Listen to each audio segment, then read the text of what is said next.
Welcome everyone. I'm Tracy Fitzpatrick and I'll be your moderator today. Thank you so much for joining us here at Netcom Learning, a market leader in promoting lifelong learning, training, and talent development solutions. We are very excited to host today's event, Microsoft 365 Copilot Agents Masterclass. Lead the Agentic AI revolution. Swati is a Microsoft certified trainer and technical trainer at Netcom Learning with over 8 years of experience in Microsoft 365 and Azure.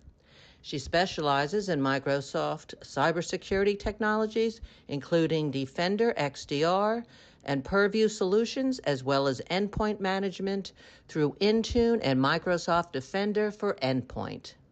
Swati is also a speaker at Microsoft events, sharing her expertise on Copilot for M365 and empowering professionals to make the most of Microsoft technologies. Please bear in mind that this is an overview of a very robust topic. We offer a collection of technical and business courses that can be tailored to your specific requirements. If you are interested in a further discussion, you can make an appointment with our learning consultants through our website at netcomlearning.com. Today's session is also being recorded, so you'll get free access to the recording in the next 24 hours via email. Netcom Learning helps customers build innovative learning organizations by achieving a smarter workforce, adapting to change, and driving growth. We do this with a broad catalog of offerings, developing customized learning plans, and our global delivery capabilities. Since 1998, we have been empowering organizations with our managed learning services to help them reach optimal performance results and address challenges. We do have 9 practice areas in which we specialize. They encompass people, process, and technology training. Today's presentation is from the Data and AI practice area. Netcom Learning offers a comprehensive training portfolio of courses for the topic being covered today. Our upcoming classes include various trainings on the given courses. You can also access a variety of marketing assets, such as the free training and blogs, by clicking on the available event handout. These offerings can be found with a simple search on our website at netcomlearning.com. Today's session will explore how to unlock the full potential of Microsoft 365 with Agentic AI, the next evolution in intelligent workplace automation. Learn how to design, build, and deploy Microsoft 365 Copilot smart agents that can autonomously execute business processes, streamline workflows, and enhance productivity across your organization. Explore how these agents collaborate seamlessly with Microsoft tools to automate repetitive tasks, generate real-time insights, and drive smarter decision-making.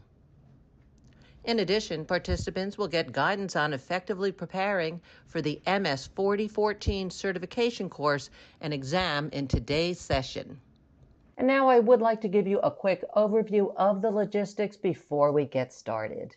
To begin with, you do have the option to view in full screen by clicking on the full screen button on the right side of the GoToWebinar viewer. Simply hit the escape key to exit the full screen. Everyone has been muted except for our presenters. Feel free to submit any questions you have for the presenters here in the questions pane, and we will address them at the end of the session.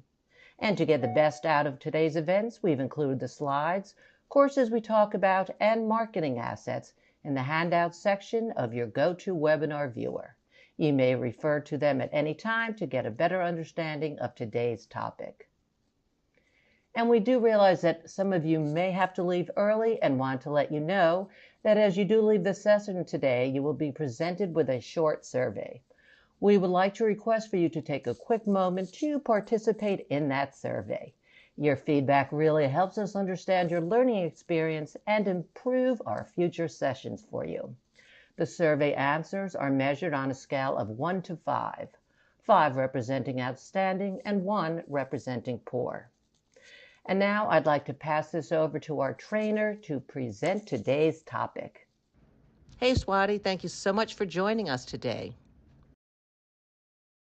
Hey everyone, Good morning, good afternoon, and good evening to everyone as per your time zones. Thank you so much for joining me today. My name is Swati, and we are going to talk about Microsoft 365 Copilot Agents and Agentic AI revolution. So, we are going to talk about more and more about it. First of all, thank you so much, Tracy, for a lovely introduction. Before everything, let me quickly introduce myself first. My name is Swati, and I'm a Microsoft certified trainer. I do have 8+ years of experience with Azure, with Microsoft technologies and endpoint solutions.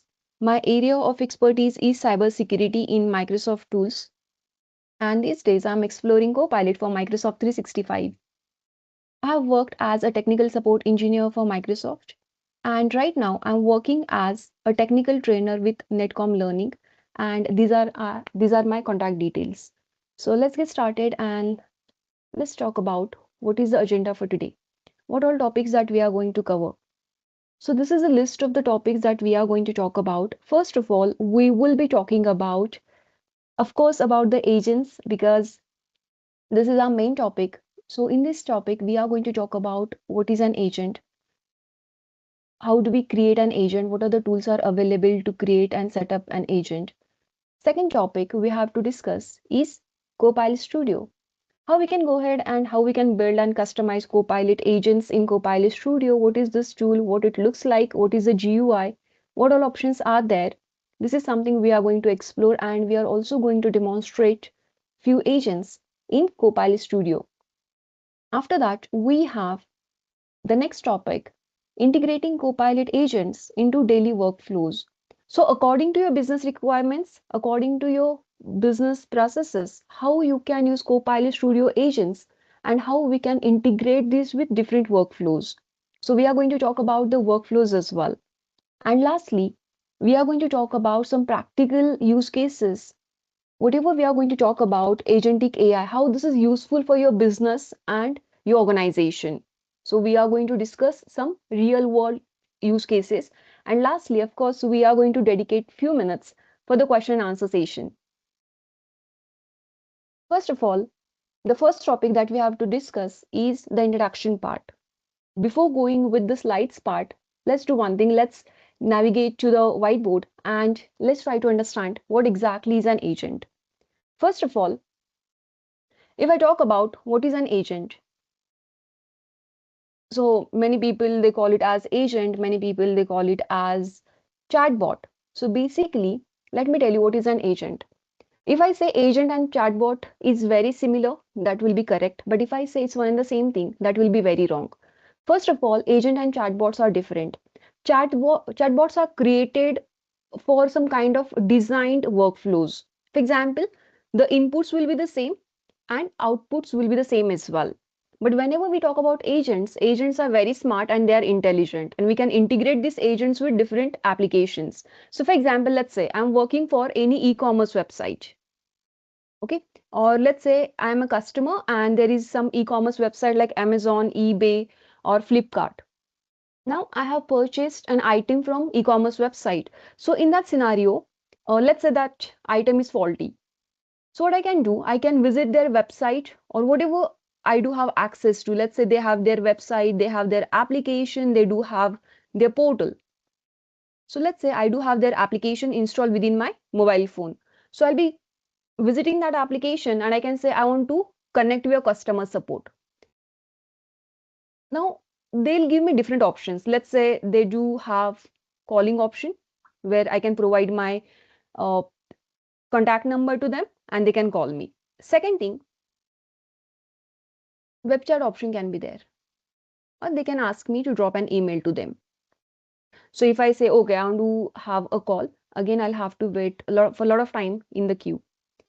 If I say I have to go ahead with the web chat option, that is real and quick. So if I select, okay, I'll be chatting with their customer support agent. So first of all, now that e-commerce website has n number of customers, but they have limited service representative, their customer support agents. So my chat will be redirected to their agent. That agent will give me the items that I've ordered in last couple of months. Let's say 1 to 3 items I have ordered. So it will ask me which item you have query with. So let's say I do have my query that is related to the second item. So I'll be selecting the second item, and after that it will give me different options like you want to track your item, or you want to refund your item, you want to replace your item, or have you received damaged and faulty item. So let's say I have received damaged and faulty item. So it will ask me, do you want to have a refund? Do you want to have a replacement? Let's say I want to have a full refund. And they'll ask me about my account details, and I'll be refunded with that particular item price. Now, this is something we call this as a workflow. This is nothing but this is an automation. Now, what is the need of this automation? What is the use of it? First of all, is it cost effective? Of course, yes. Second thing, I don't need to stand in a calling waiting queue to talk to their customer service representative. And it is minimizing the efforts of both of us, the service representative plus my efforts. This is nothing but, and my query is getting resolved in real time. This is an agent. If I talk about another example, so let's say my organization is there. Let's say my XYZ organization is there, and we are 2000 employees, and we have 5 HR people. So in this scenario, whenever these 2000 employees, they do have any query, any question, what we have to do, we have to connect with our HR people. Now, we know that HR people are being very busy with their own tasks. They have a lot of different uh, work to do, and a lot of different tasks are performed that they need to perform. So the responses that we are getting, those are delayed. So in order to resolve this issue, my organization says, all right, we'll go ahead and we'll set up our agent. But where exactly we are going to set it up? We do have our portal, we do have our website as well, we do have our application as well. So let's say we do have a portal, employee portal, and on that we will be creating an agent. That agent is helpful to answering the queries about, let's say, leave request, if I have any salary request, in case I do have any query about my bonus, my overtime, my calendar, anything. So instead of visiting this 5 people or this HR department, we visit the agent, we visit the portal, and our queries are resolved. Okay, for example, let's say I want to see what is my leave balance, and I'll be visiting that agent. I'll be asking, okay, what is my leave balance? How many leaves are there in my bucket? How many leaves I can take in the next month? And instead of going to the HR department, I can get the answers from this agent. So this is nothing but this is an agent. Now, what are the different types of agents are there? We talked about agents, and we talked about how useful they are. Next thing, if I talk about, okay, all right, now agents are there, that's fine. But what are the different types are there? For example, we have pre-built agents. Second, we do have advanced agents. And third, we have customized agents. I'm really sorry for my very bad handwriting. Yeah. So basically, whenever we talk about pre-built agents, you can make a guess by considering this name pre-built. It means something that is already built, that is already built-in feature. These are nothing but these are the ready-made agents that are available to use for certain scenarios. If I quickly navigate you to the portal, you should be able to see, for example,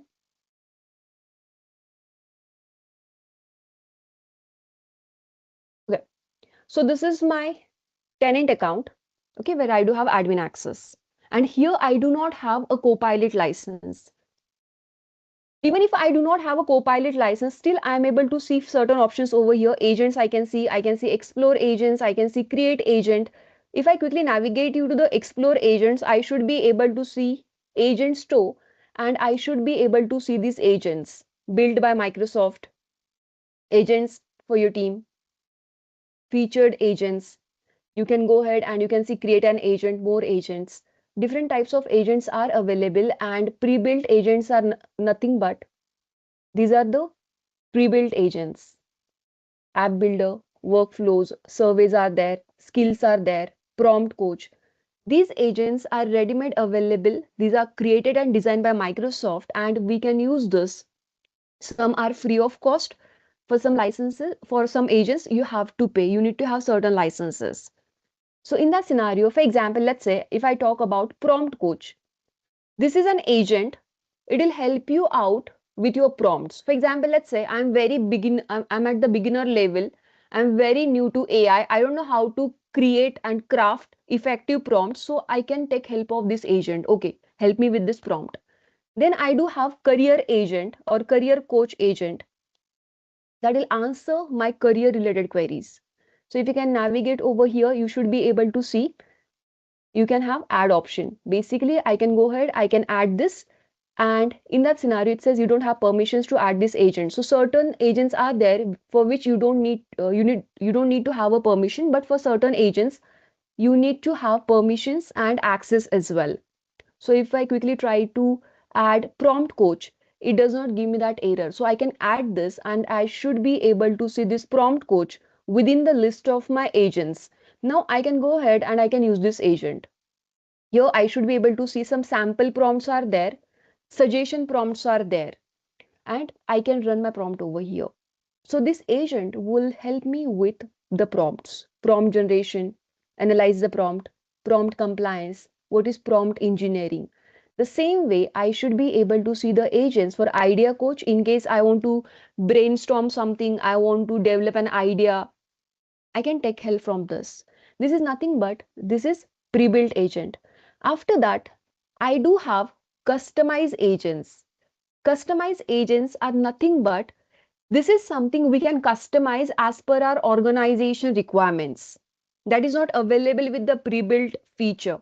So in that scenario, I can go ahead and I can create the way I want, the organization requirement wise. And lastly, I do have advanced agents. In case I want to set up an agent that should be working with and that should be answering very complex queries, very complicated queries, in that scenario, I can go ahead and I can create these advanced agents. Now, so far we talked about what is an agent, what are the different types of agents are there. Now, next thing is nothing but we need to set up an agent. Which tools are required? Which tools are available? In the market, there are n number of tools are available these days. You can use them. Some are free of cost. For some tools, you have to pay. You need to have certain licenses. So in this webinar, we are going to refer only Microsoft tools, not any third party tool. So here, if I talk about the tools, we have three different types of tools. First of all, I do have no code tool. Second, I do have low code tool. And third, we have pro code tool. So in this scenario, if I talk about no code tool, if you notice its name, it says no code, code as in coding, programming. So in order to access no code tools, you don't need to have any prior understanding of programming language or you don't need to have any prior understanding of coding language. You can go ahead and you can use your natural spoken language and you can create your own agent. You can set up your own agents. So any person that belongs to non-technical background, that person can create and set up the agents without any understanding of programming or coding. Second type of, and if I have to give you the examples, we have Copilot Builder.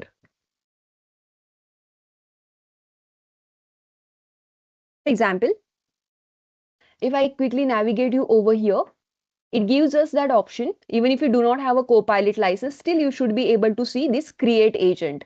If I quickly navigate you here, it will give you an GUI where even if you do not have Copilot license, you should be able to create an agent. It's pretty simple. What you have to do, you have to describe what kind of agent you want to create. And you can describe your agent, you can take the help of these ready-made templates and how your agent will look like. Everything will be shown over here and you can add this agent to your list so that this agent will be available for use. You can use this within your environment. You can also share this with your colleagues, with your team members within your organization. This is Copilot Chat Builder and it is a no-code tool. Anyone can use this. Second type of tool we have is low code tool. Low code as in it's okay even if you do have very minimum understanding of programming language and coding language. Plus you can also use your natural spoken language. And if I have to give you an example of low code tool, we have Copilot Studio that we are going to explore in this webinar. So we have Copilot Studio. What exactly it is, how exactly it looks like, we are going to talk about it. Next type of tool we have Pro Code tool, and if you notice this word Pro Code, it means in order to create these Pro Code agents, advanced agents, you need to have a very good understanding of programming language and coding language. We use this type of tool whenever I have to create very advanced level of agents or very complex level of agents. So people are there who are developers, who are programmers, they use this tool. And if I have to give you an example of this, we have Visual Studio Code, we have Azure AI Builder, we have Azure AI, Azure Foundry, we have so many tools are there that are available where you can use programming, you can use coding, and you can develop your agents for advanced type of work. So this is nothing but this is the basic understanding of what is an agent, what are the different types of agents are there. If I quickly navigate you to the slides and if you can see here, it says what are agents. It's the same thing that we discussed. We have pre-built agents. This is nothing but the ready-made agents. Second, we have ready-made agents that are available with SharePoint. Yeah, this is also available. In order to use this, you need to have a Copilot for Microsoft 365 license. After that, the agents for the everyday business user, like anyone can use this, anyone can create this. Your end users without licenses, they can also go ahead and they can create these agents. And lastly, we have advanced agents or complex agents. These are nothing but the different types of agents are there. So it says, first of all, we have pre-built agents that are available with Microsoft 365 Copilot chat like we navigated. Second, we have everyday business users. They can create their own customized agents in SharePoint, in Microsoft 365 Copilot chat. And if you can notice over here, it says you don't need to have any kind of technical expertise or programming expertise. Okay. After that, Copilot chat agents that are based on the predefined templates and rules, and they can be shared with other users as well. This is nothing but the different types of agents. Next slide talks about what is the benefit of using agents. What are the benefits are there? So there are n number of benefits. First of all, task simplification. What kind of work module that we used to have earlier? Earlier we had traditional traditional work approach, right? Everything we used to do manually. Right now we are going to talk or we are heading towards the modern work style. Instead of manual, our approach is shifted to automation. So in this automation generation, we are focusing on the automation and not the manual work. For example, there is certain task I have to do this in repetitive mode. Every day, this is something I'm doing, repetitive task. But I don't want to do this manually anymore. I want to have the automation. So how I can achieve this automation with the help of agents? So first of all, we have task simplification, then we have improved data search, we have better collaboration, then of course, yes, user experience. For personalized user experience, we can use agents. And many people, they talk about security and compliance. So uh, Copilot being very new technology, people are being very bothered and very concerned about the security and compliance. So no matter if they are working with sales department, no matter if they are working with operations department, no matter if they are security admins, Microsoft 365 admins, they always ask one question: how secure your agents are? Do they follow your compliance settings? Yes, the answer is absolutely yes. Microsoft Copilot, this is based on Microsoft's apprehensive security approach. So it will make sure that your data is kept private, your data is kept compliant and secure. So definitely it is following the security and compliance within our organization. Next slide talks about how we can enhance the collaboration using agents. If I talk about cross team collaboration, for example, different teams are there and they need to integrate their work, they need to work together. So, how this can be enhanced? First of all, whatever agents that we use, these are real time. They work real time. Live agents are there. So, you can have live assistance, live support you can have. Second, enhance search capabilities. For example, let's say if I talk about SharePoint, on my SharePoint, I do have 500 files. And in those 500 files, I want to search for a particular data. I have to do this manually. Okay. But if I have an agent, I can ask my agent, I'm looking for this data, I'm looking for this content. Can you please search that for me? So these are the enhanced search capabilities. Collaboration and communication, of course, yes. In teams, for example, let's say there is certain workflow is there. Whenever any particular action will happen, that should trigger some kind of email or something like that. So I can achieve that with the help of agents. Configuration and personalization is there. Yes, I can create my agents the way I want. No matter if I'm working with, let's say, if I'm working with a bank and I have to set up an agent that should follow the financial requirements. If I'm working with salon, if I'm working with a restaurant, if I do have my hotel business, I do have hospital. So different agents we can customize according to the needs, according to the requirements. And intelligent search. Yes, like I told you, agents are very smart, they are intelligent. If I talk about the security considerations, while we are using agents and we are improving the collaboration. So whatever permissions that you have, that will be managed by your agents. Your agents will follow the permissions that you have. For example, if I'm creating an agent that should be integrated with SharePoint or that should be integrated with my Word file or Teams, whatever permissions that I have, it will follow that. If a certain person is there and that person does not have any permission to any particular document, my agent will not respond to that person. Then data privacy, like I told you, yes, your data privacy is being maintained and managed by agents. Compliance reviews, yes, you can definitely can have the compliance reviews. You can check the performance of your agent, how it is working, if it is resolving the queries or not. How to do this? We are going to talk about this. Then we have centralized administration. Your admin can manage the agents from Microsoft 365 admin center, billing and everything, training and awareness. You can train your end users how to use your agents, what kind of agents that are available within your organization, your environment. You can set up a training and awareness sessions for your end users. Next thing, how IT governance controls your agents. What should be your IT governance? What should be the controls that you need to have?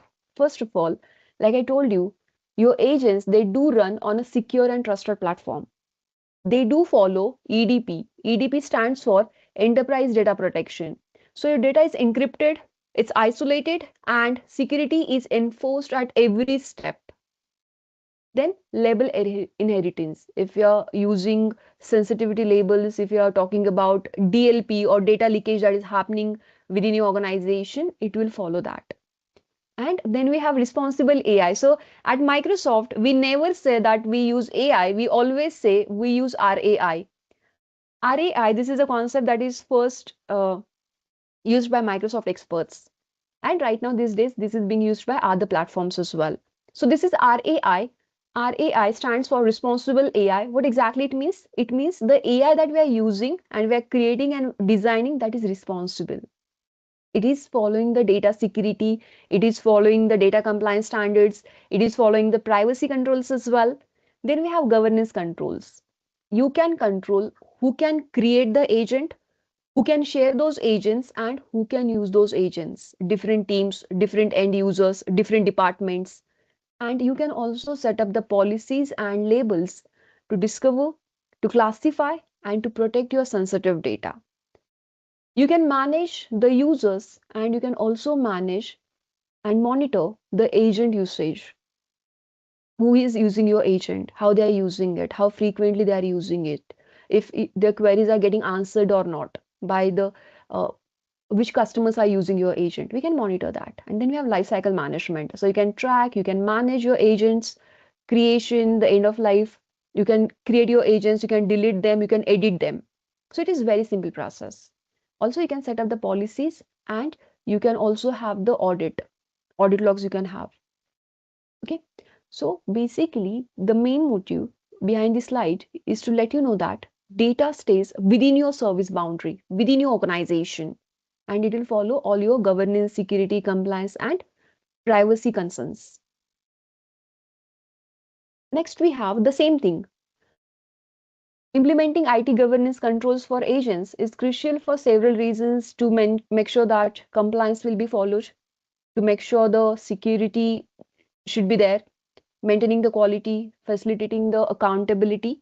So, to establish effective IT governance for agents, organizations should consider implementing the following controls like policy development, risk management, access control, data management, performance monitoring, training and awareness. And to successfully implement IT governance controls for your agents, your organization should follow these best practices. First of all, engage your stakeholders. Let them know what kind of agent that you are going to create, what this agent is going to do, what kind of data this agent is going to use. After that, establish a governance framework, very self-explanatory. You are supposed to do the regular audits, the reviews, performance, health check, and continuous agent improvement. These are the governance controls for your agents. And then we have Copilot agents. What exactly is Copilot agent? We talked about it. This is nothing but AI-powered assistance across your Microsoft 365 applications and services. It automates the task, it answers the questions, and it streamlines the processes. Self-explanatory.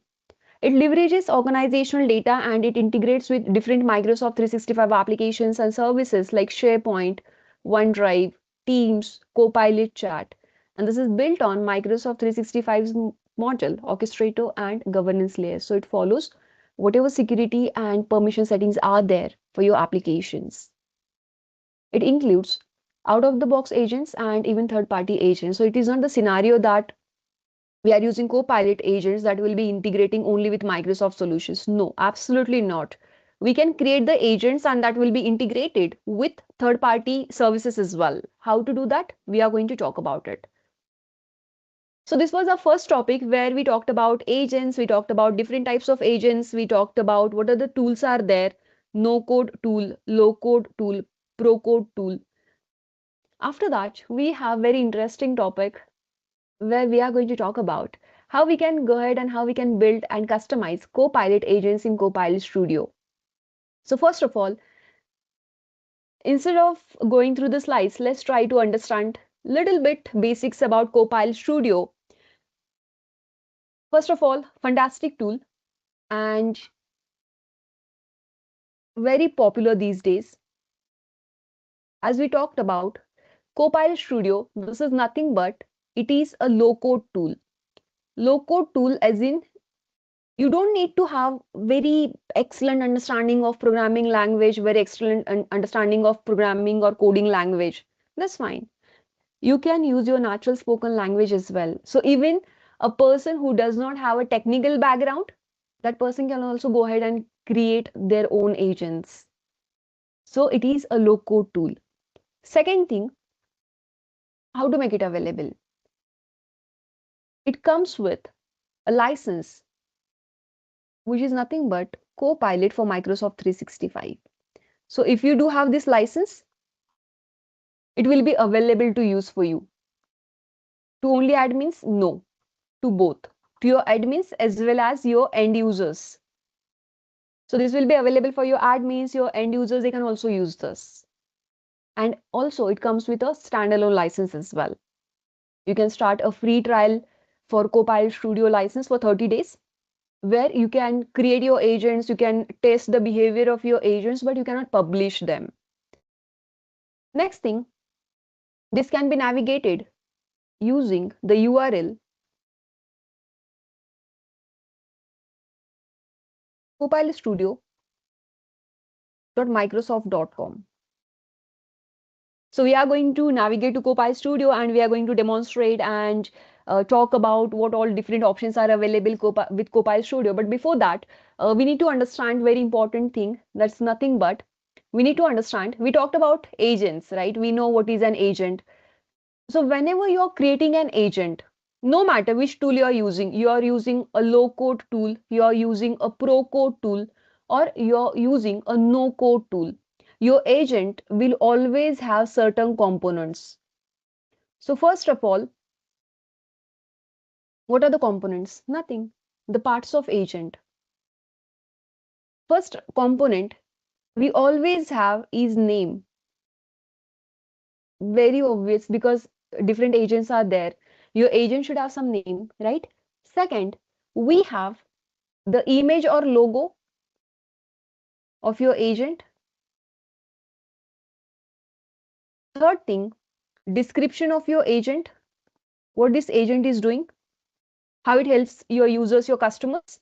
This is nothing but the description. Fourth thing, we have instruction. Instructions are very important because instructions, they do decide the behavior of your agent, how your agent will behave. So the way you want your agent to behave, you are supposed to put the instructions in your tool, no matter which tool you are using. Even if you are using coding, you are supposed to put the instructions. This is how you are supposed to behave. After that, we have some sample prompts, or let's call them as suggested prompts. What are the suggested prompts? Basically, if you can see here, let's say this is the agent prompt coach. All right. And here I should be able to see these are the sample prompts. These are the suggested prompts. So you navigate to any agent, you should always be able to see these prompts, so that you will understand how to start the conversation, how to initiate the conversation. These are nothing but these are the sample prompts. This is nothing but this is the title, this is the prompt. Title and prompt. Same way, title and prompt. So the same way, if I'm creating my own agent, I can have this. I can have the suggested prompt so that my users will understand, okay, this is how we are supposed to initiate the conversation with an agent. After that, again, one of the most important components is nothing but the knowledge source. Let's simply call this as knowledge.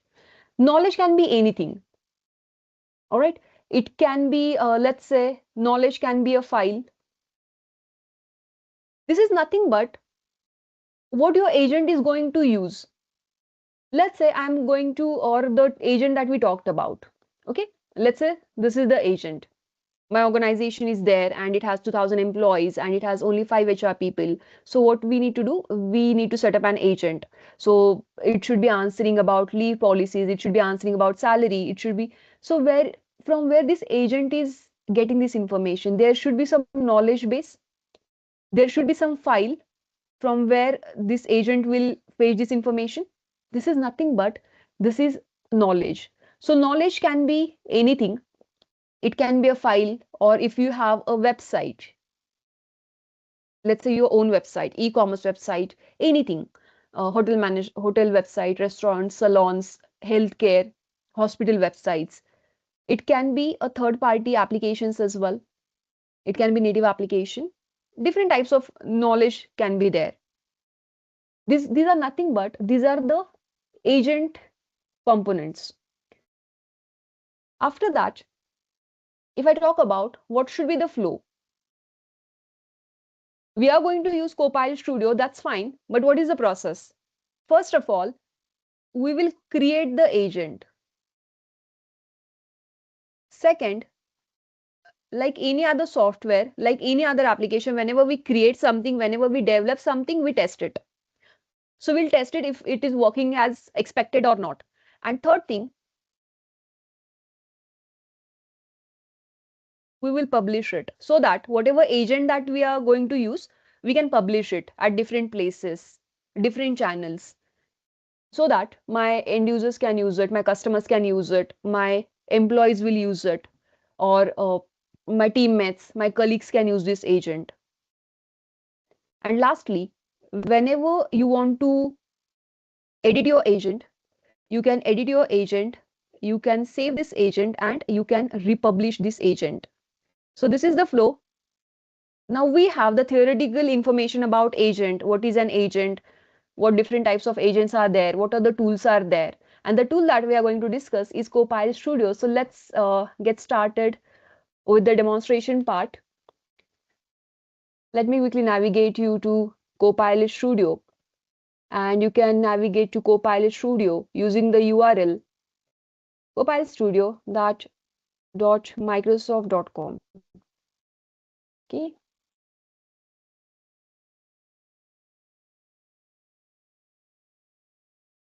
perfect. This is nothing but this is the GUI, this is the home page, or this is the welcome page of Copilot Studio. It's still loading. So Copilot being a new technology, you have to be little bit patient with it. Yeah. So it's fully loaded now, and I can see this is the home page. There are three places. Now, what is the first thing that we are going to do? Creation.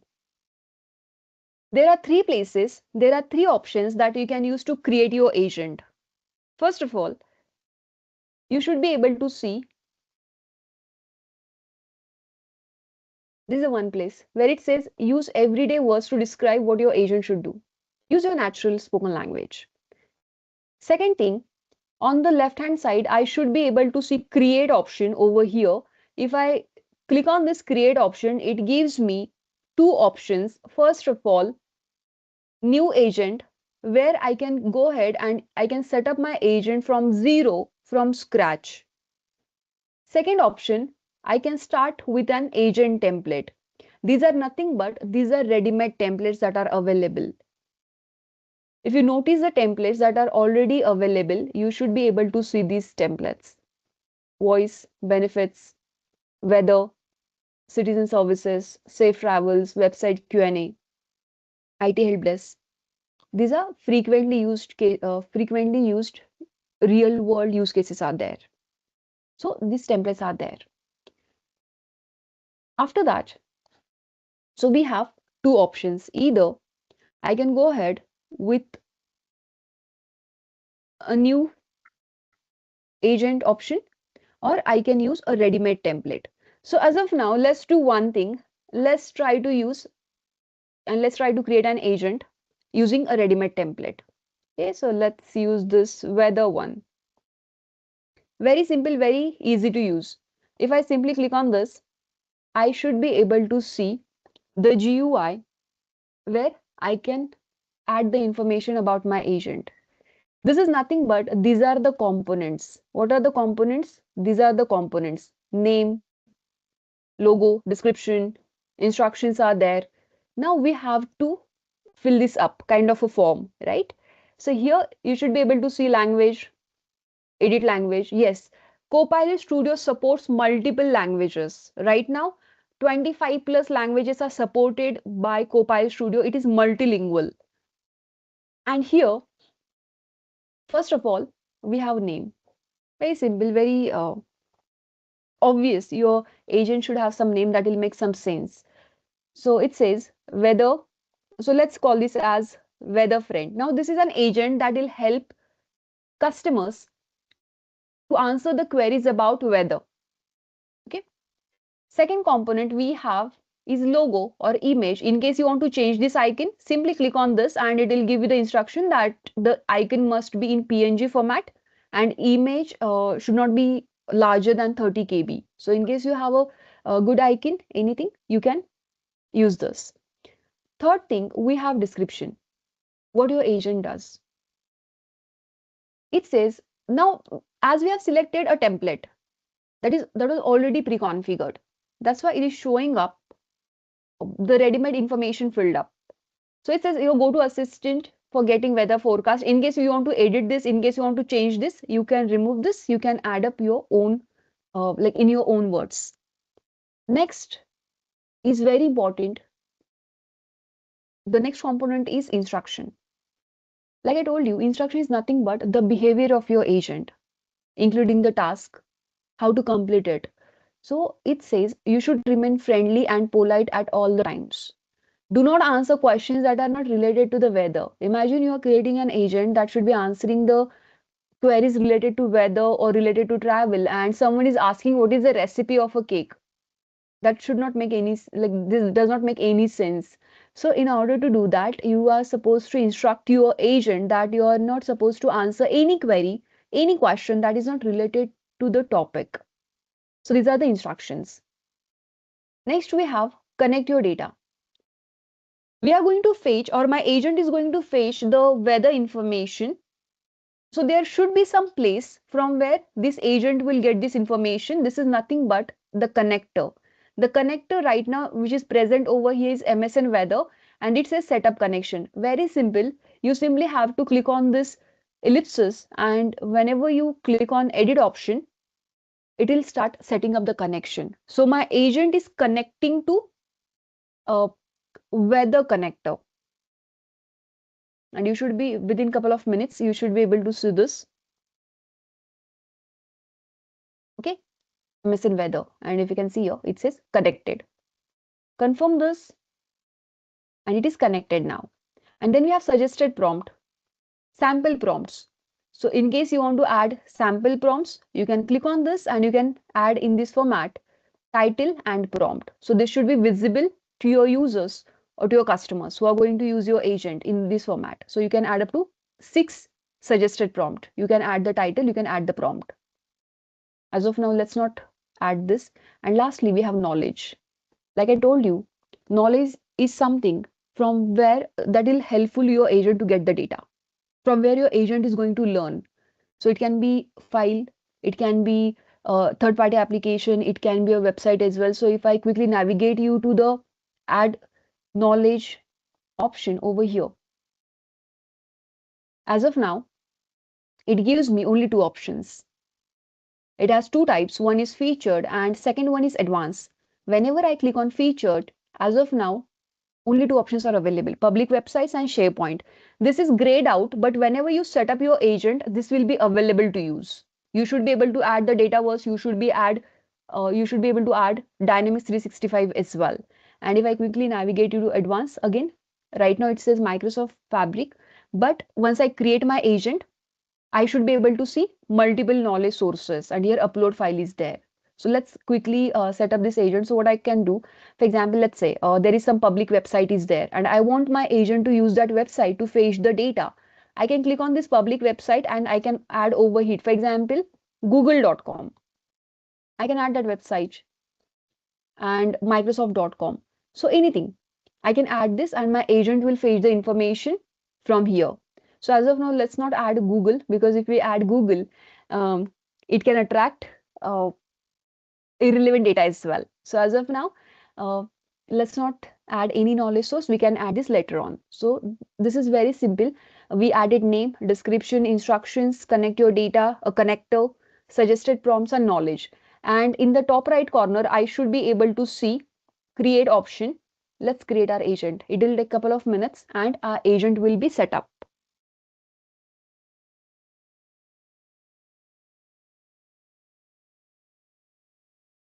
Perfect. So now this is loading the overview of agent. The agent details are getting loaded over here. Name, description, orchestration, triggers. We are going to discuss all these options one by one. But as of now, here, what is the next step? My agent is created, it is set up. Now we have to test it if it is behaving as expected or not. So let's try to test our agent. And if you can see here we do have this option, test your agent. It says, hello, I am Weather Friend, a virtual assistant. This is the name that we have given to our agent, Weather Friend. A virtual assistant, I can answer general questions about the current weather as well as forecast for today and tomorrow. Just so you are aware, I sometimes use AI to answer your questions. It means not every time this will be a correct information. You'll have to cross check it. Human review is very important whenever you are using AI. So let's get started. Here, I do have a window, or I do have a space where I can enter my prompt. So let's say, hey, and it says, hello, how can I help you today? And also two options are there. Thumbs up, thumbs down. This is nothing but these are the feedback options. Thumbs up is in the response is correct. Thumbs down is in no, the response is irrelevant. This is not mandatory to submit this, but this is recommended because whatever you're submitting, whatever feedbacks that you're submitting will be used for the betterment of AI, betterment of your responses for future. Now here, now let me say, I want to know current weather. I want to know the current weather because this is weather related agent. So it says to clarify, did you mean get current weather, get forecast for today? None of this. So let's say, okay, I mean get current weather. So it is responding with, for which city do you wish to get the current weather? So let's say for Mumbai, and it will start processing.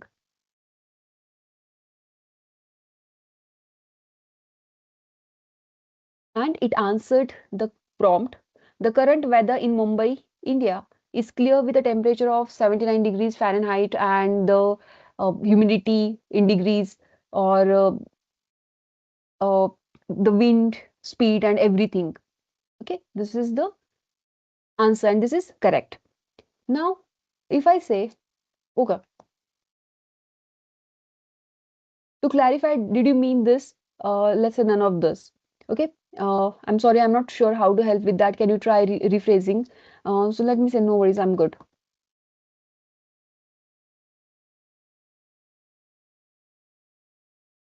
This is great. If you ever need a weather update for Mumbai or any other city, just let me know. Have a wonderful day.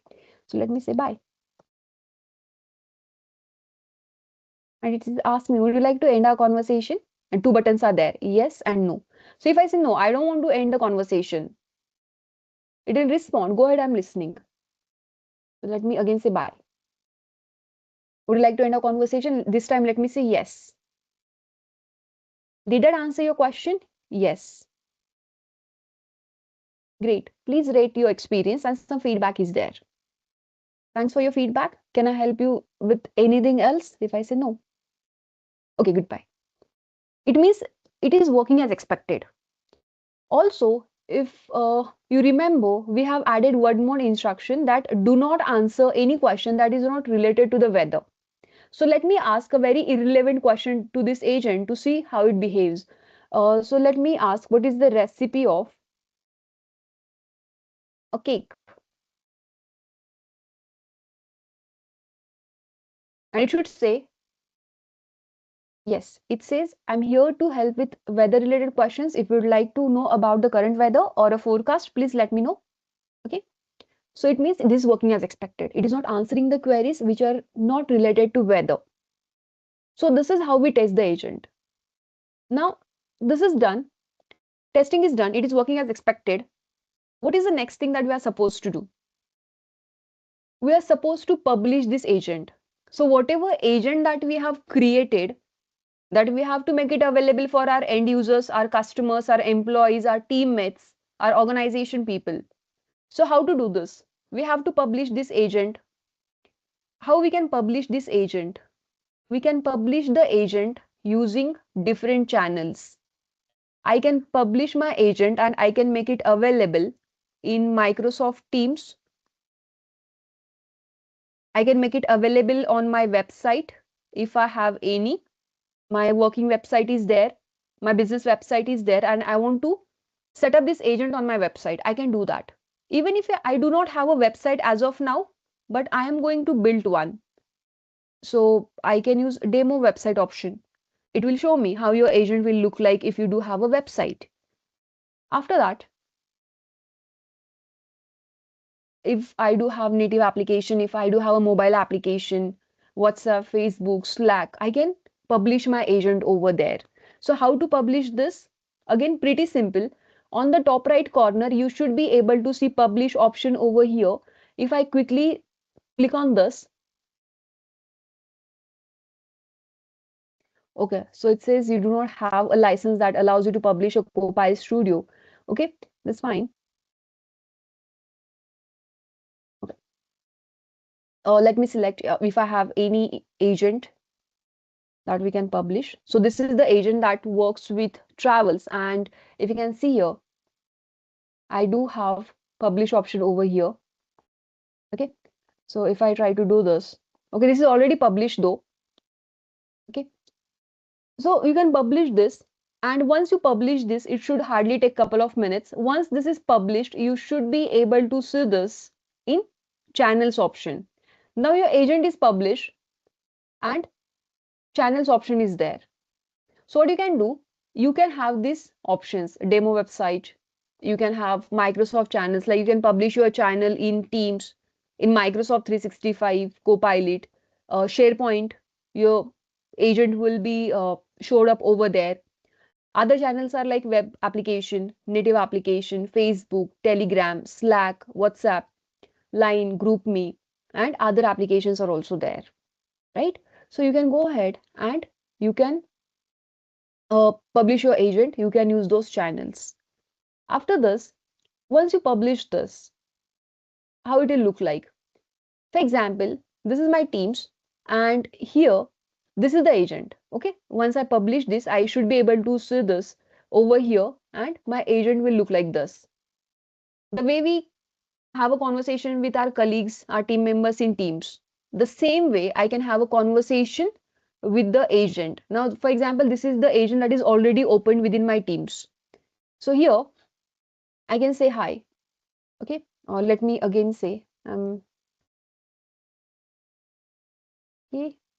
So it says, hey, how can I help you today? Now, if you can notice over here, this agent is different than we built. This is Safe Travels agent, which resolves the queries or which helps with the queries related to travel. So I can say, uh, I want to travel to Canada from India. Any spoken natural language you can use, it will understand it. I want to travel to Canada from India as a student. What all documents I need? And it will start fetching the answer from the knowledge and the websites that you have provided, from the data sources that you have provided. Okay, and it will take little bit time. So it will, yeah, the answer is here. So it has responded. Documents that you will need to travel to Canada from India as a student. Valid travel documents, you need to have a valid passport. Then you need to have, this is something, the kind of thing that exams are there. You can protect your documents, you can have the prescriptions, medications, driving documents, embassy documents, travel advisory, travel insurance. So this is how it looks like in Microsoft Teams. If I publish this, if I say I want to publish my agent in Microsoft 365 Copilot, so my agent will be shown over here, and I can talk to my agent using Copilot chat. Within Copilot chat, I can do that. So basically, you should be able to publish your agent. For example, if I say this is the agent and I want to publish this over here, Teams and Microsoft 365 Copilot. So if I click on this, it gives you these options. Okay, it says, first of all, you need to publish your agent. That is absolutely correct. Right now, it is not giving me that publish option. But if you have a license, it should give you the publish option. It will hardly take a couple of minutes. Your agent will be published. And once it is published, you can make it available to use in Microsoft Teams and Microsoft 365 Copilot chat. So you have these options. See agent in Teams. Whenever you publish your agent in Microsoft Teams, it gets added as a channel, and you should be able to see this as a channel, and you can have a conversation with it. Okay, so you can add this channel. Okay, first of all, it will ask me to publish my agent. So if you can see here, this is already published though. It says adding channel. So it will add this channel to your Microsoft Teams, and you should be able to see it over here. Okay, so you should be able to see here, or if you can see here, this is your channel. So the agent that you're creating, that will be shown up over here, and you can have a conversation with that.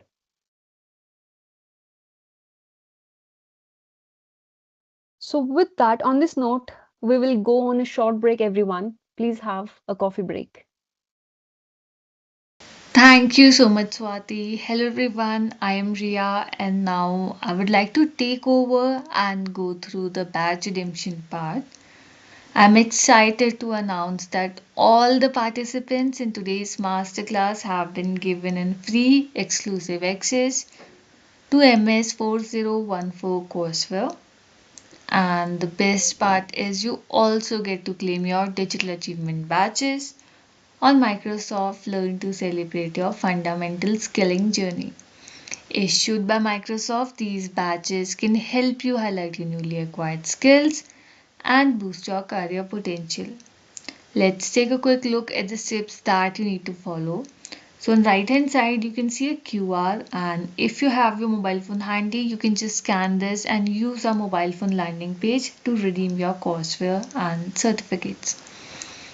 And if currently you're on PC or laptop, you don't have to worry. This button over here, this is a clickable button. By clicking on this, you can easily redeem your courseware and certificates. Let's quickly see three steps that you need to follow.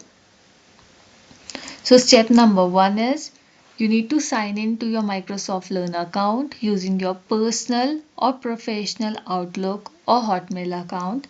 And if you already sign in, you will directly be seeing step 2.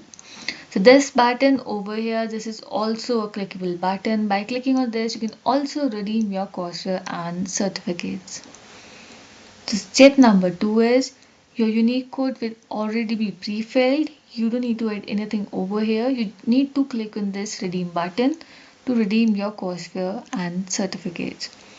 So step number 3 is you will receive a message indicating that your achievement has been added to your profile. You just need to click on view profile button, and now you can access your Microsoft official courseware module from the training tab. So we'll quickly show you an example how your redemption page would look like. So to generate or download your certificates, you need to follow three steps.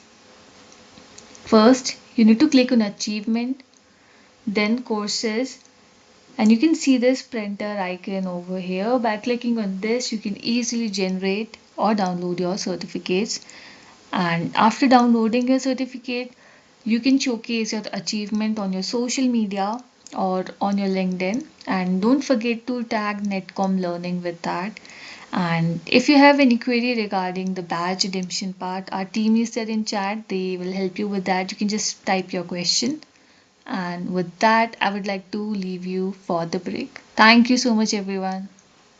Sure, we are now going to take a 5-minute break, but before we do that, we are going to launch a quick poll that we want to invite you to participate in.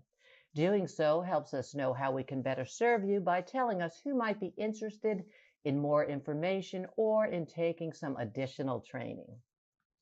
In addition, we have a lot more informative webinars coming up, so please go to netcomlearning.com/webinars in order to register.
Welcome back, everyone. Let's cover the remaining session. After this, the channel, if you can see here, it says the channel was added. And you can see that in Microsoft Teams. If you select the first option, demo website, you do not have a website as of now, but you can have in future. So how your agent will look like on your website, kind of a demo. So if I click on this, it says, in order to turn on this, you have to change the settings, the authentication setting. Now, it's a different concept over here. For example, let's say I do have any e-commerce website or anything, any website. Let's say I do have a salon, I do have a hotel, I do have bank. So who can use my agent on my website? Everyone. It means all customers, all end users who are visiting my website, they can use agent. So here, what is the authentication requirement? It's none. You don't need to verify yourself that, okay, I'm this person. You don't, even if you do not have any login details, that's fine. Still, you can go ahead, you can use this agent. So authentication settings, we keep public over here. Public as in anyone can go ahead and anyone can use your agent. Second option that we have is Microsoft Teams. If you are going to use your agent in Microsoft Teams, or let's say you are going to use in SharePoint, or you are going to use this in Copilot chat, in that scenario, you need to have the authentication. What is authentication? Your username and password, right? For example, I'm logged in my Microsoft Teams. How I am logged in? Of course, I do have an email address, I do have an UPN, and I do have a password. So if I do have an agent that I'm supposed to use within Microsoft Teams, I need to have the intra ID credentials. So not anyone can use this. People within your organization can use this agent. So authentication settings are required. So here, whenever we are saying demo website, first of all, it says navigate to the settings, change the settings, authentication settings, and then you should be able to use that. So what are the settings available? You should be able to see settings option over here. So if I quickly navigate you to the settings, these are the agent settings, not Copilot settings. Every agent that is available in Microsoft Copilot Studio, it has different settings. So these are the settings related to my agent. What all settings are available? We are going to navigate to this. But first of all, as of now, let's talk about only security settings. In that first setting, I should be able to see is authentication. Verify a user's identity during a chat. So it has three options. I can select no authentication, I can select authenticate with Microsoft, and I can select authenticate manually. So I can go ahead and I can set up the authentication as per my organization requirement. If you think people are going to use your agent publicly, go with the first option, no authentication. If you think, and if you're making it available for your users in Microsoft Teams, in SharePoint, in Power Applications, and Copilot Chat, you should be selecting the second option. And then lastly, we have authenticate manually. So for example, let's say you're setting up an agent in WhatsApp. So most of the time we have the business accounts, right? So you send some messages to these business accounts and they'll respond with some automated messages. This is something we can use authenticate manually option. So as of now, this is grayed out. But if you select this, you should be able to see this demo website. Okay, so if I click on this, it will ask you to set up a welcome message, then conversation starters, and share your website. So here one link will be available. You can copy this link and you can see how your agent will look like in demo website. The same way, you can publish your agent in mobile application, Facebook, Telegram, web application, by email. There's nothing but these are channels. Now, as of now, we set up an agent in Copilot Studio. We tested it. we couldn't publish it because of some error. And after that, whenever you want to edit your agent, whenever you want to republish it, you can do it. Now let's try to navigate, or let's try to use another option.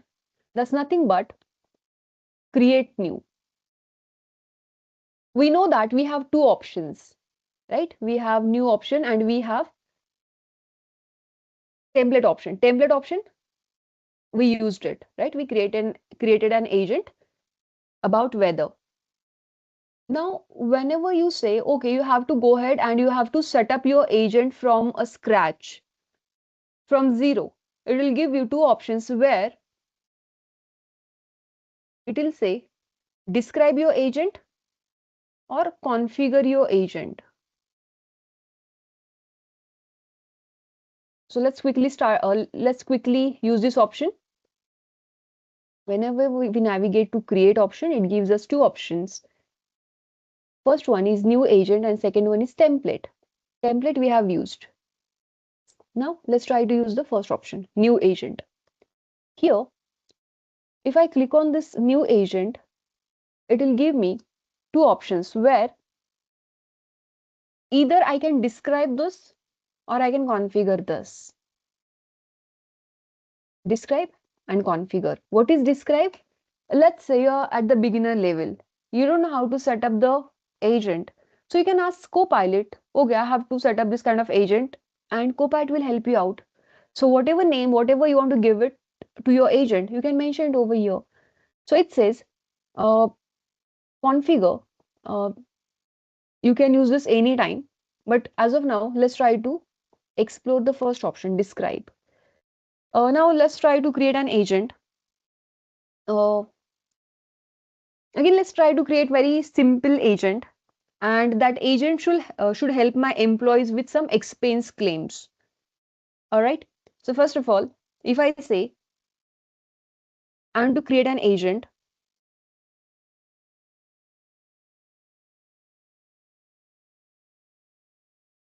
that should help my employees. Even if you do some typos, even some spelling errors are there, some grammatical errors are there, that's fine. It will correct itself. So I want to create an agent to help my employees with the expense claims.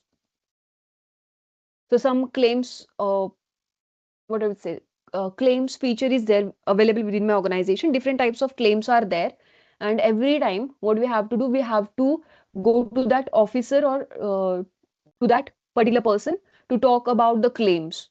So we have to do this with the automation. We have to automate this process. So I want to create an agent that should help my employees with the expense claims. So I'm taking the help of Copilot. I'm explaining Copilot what kind of agent I want to have. And if you notice on the right hand side, this is the window. Whatever changes you are doing over here, that will be reflected over here real time so that you can see how your agent will look like. Okay. So Copilot says your agent is now set up to help employees with submitting, tracking, and understanding expense claims. It will guide users through the process, provide information about required documentation and policies, answer common questions, and offer tips for faster claim approval. Now, next thing is what? We are supposed to select the name. Or do you have any other? And if you can see here, it has already suggested a name, Expense Claims Assistant. Would you like to use this name or do you have any another name in your mind? So let me say, no, I want to, no, this name is not good. I want to name it as, let's say, I'm not able to recall any good name right now, but let's say explains or explains claims buddy. And if you'll notice, whatever agent is there, now that name will be changed to this real time.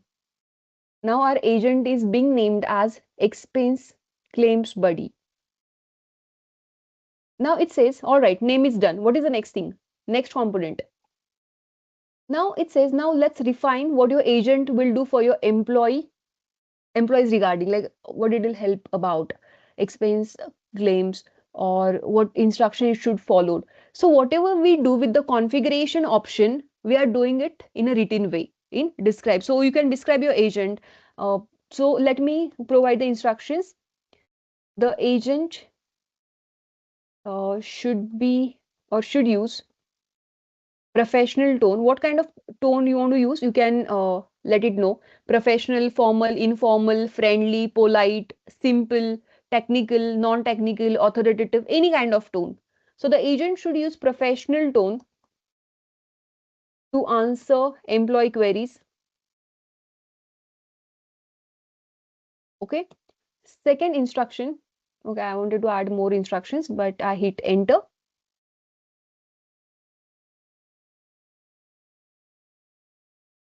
And if you can notice here, it says helps employees with submitting, tracking, and understanding expense claims processes.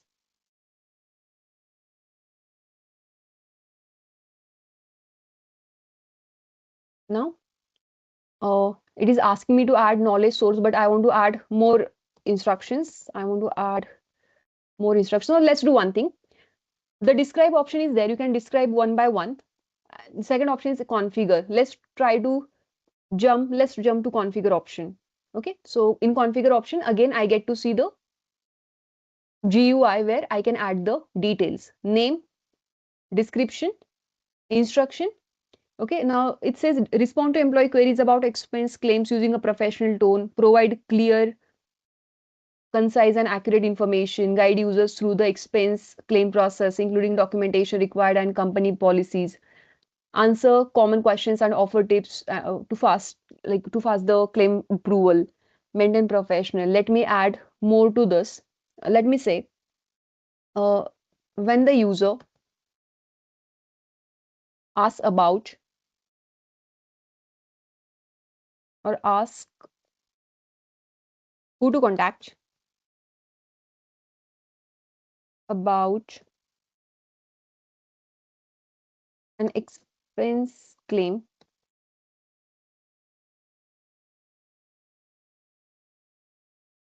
tell them to send an email to, let's say, finance. Let's provide an email address, finance@contoso.com, or contact to phone number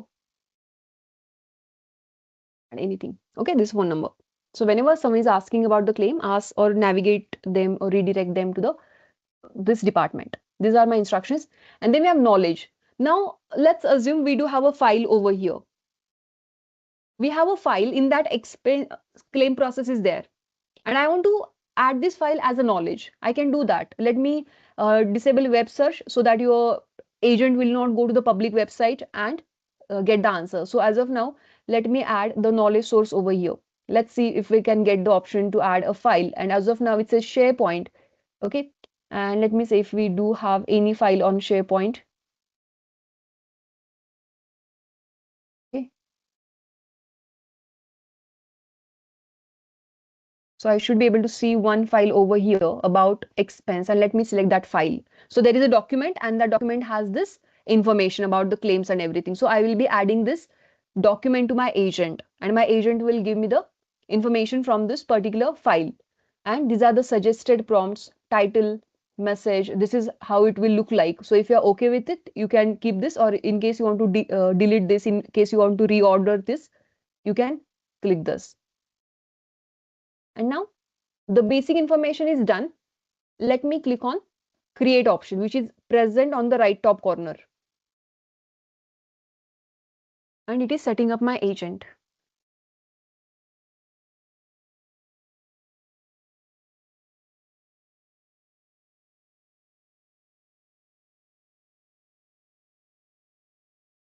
Again, we are back to the same GUI like earlier we were on.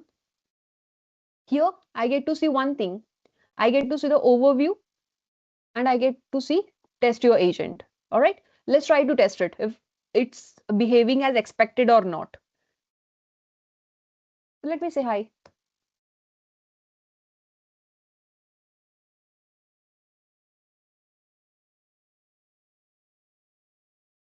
It says, hello, how can I help you today? Okay, let me ask some question about anything. All right, let me say, who should I contact about submitting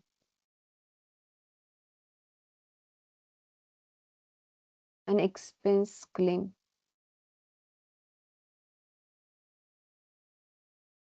Okay, so this is activity, the way it behaves, whatever activity your agent is performing, that is being shown over here. We are going to talk about it, but as of now, it says for submitting an expense claim, we are supposed to email to this email address that we have provided and contact the finance team at this mobile number. If you need any guidance on expense claim or process, uh, feel free to ask. Okay, so let me show you the document that we have uploaded. This is the expense policy and it has expenses like travel, limit, some guidelines, accommodation, meals, entertainment, office supplies. This is a pretty simple expense policy file. Now, if I say, let's try to ask any other question. Let's say, what's the expense for, or what is the expense limit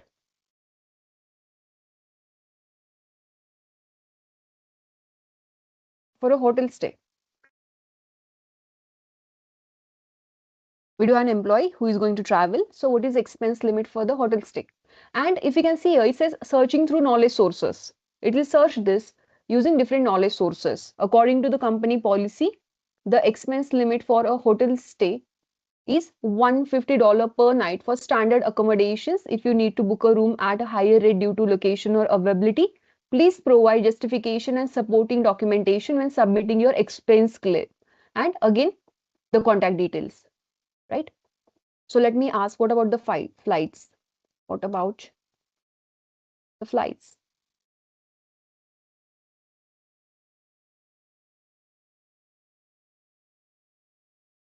And it will search for the knowledge source that we have uploaded, and it says the company expense policy sets specific limits for flight expense and like travel class, destination, employee level. It means it is working as expected. Okay, so it means my agent is working as expected. Again, what I can do, I can publish this. If I say I want to publish this, again it is not allowing me, but if you do have a license, you should be able to publish the agent. It will hardly take a couple of minutes, and where I can see that, I should be able to see the channels. Again, same channels are available: demo website, Teams, SharePoint, web application. Now let's try to navigate to these options one by one. Let's see what all options are available. Let me close this testing window.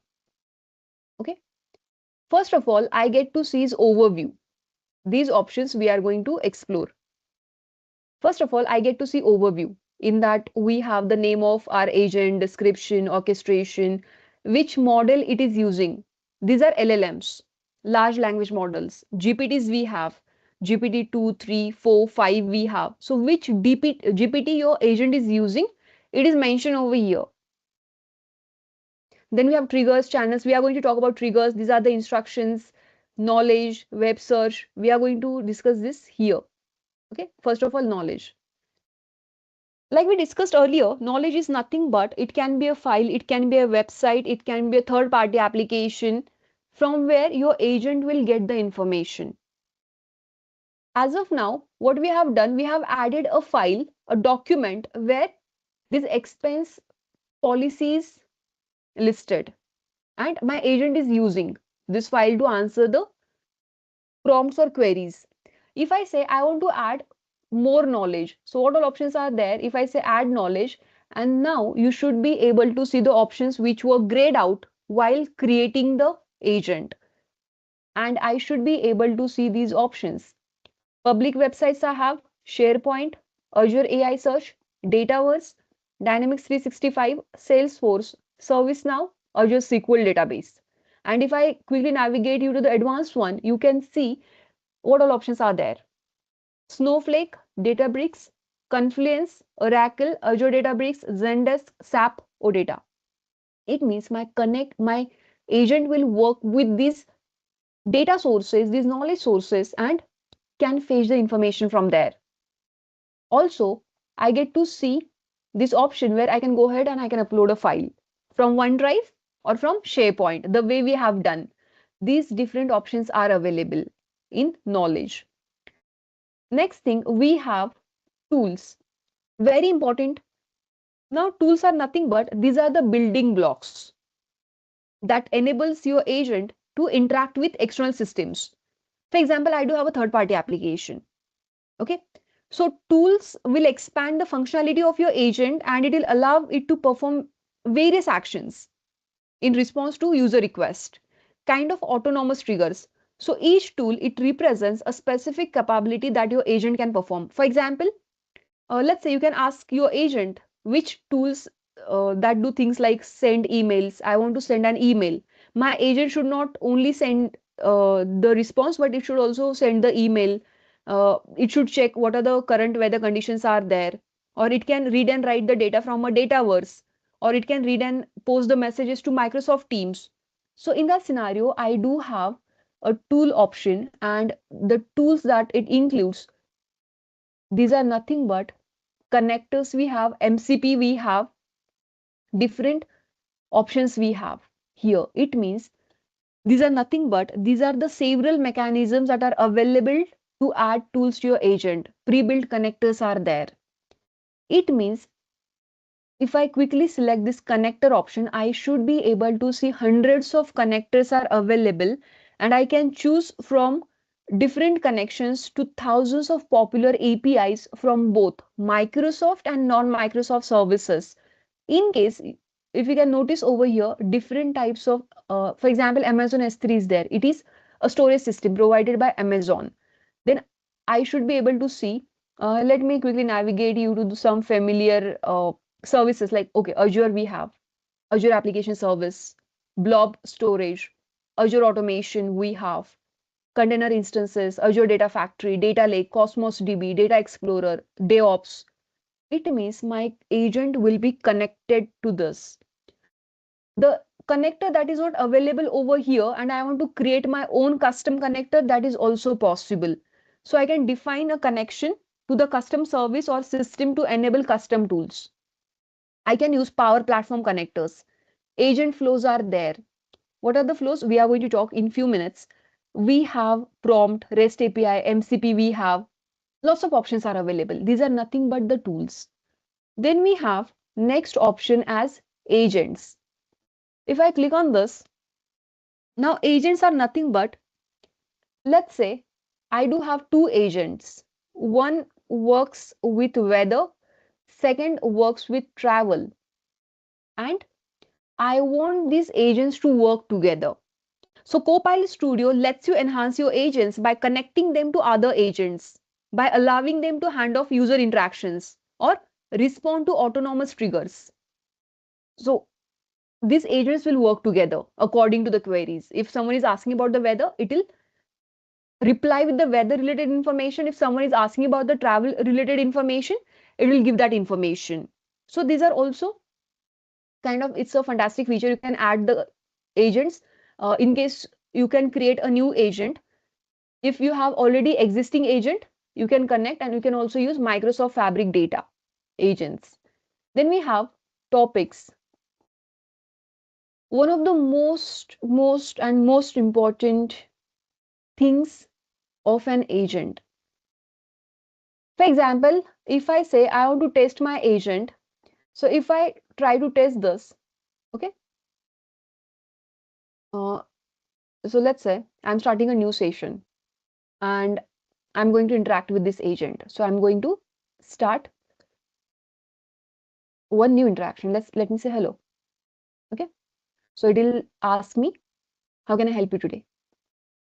I want to know about the expense claim. No matter, even if you're doing typos, that's fine. Okay. So I asked, I want to know about the expense claim. So from where these responses are coming up, because we have not configured this. If someone is saying, hey, hi, hello, We have not configured this.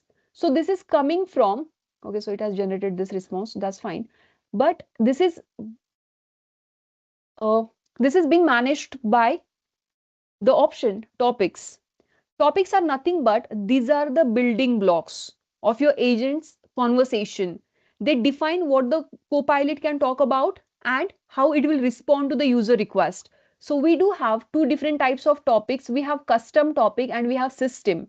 This is nothing but basically whenever we are talking about system topics, these are the automatically created by Microsoft to make sure that your copilot will behave naturally, and it will provide the fallback and default interaction. It will handle the common conversations flows and to maintain the consistent personality.